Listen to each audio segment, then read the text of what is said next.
ഷോറൂമിന്റെ ഭാഗത്തുനിന്ന് ഒരു ചെറിയ ശബ്ദം കേട്ടിട്ടാണ് ഞാൻ അങ്ങോട്ട് ചെന്നു. എന്നെ കണ്ടതും ആരോ അതിൽ നിന്നിറങ്ങി ഓടി. ഞാൻ പുറകെ. ഞാൻ ധന്യ, പോലീസിൽ നിന്ന്.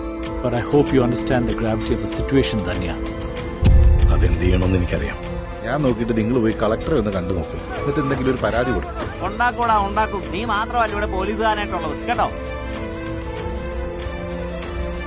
ഒരു 2 ആഴ്ച കൂടി തൽക്കാലം ഞാൻ പറഞ്ഞു നിർത്താം.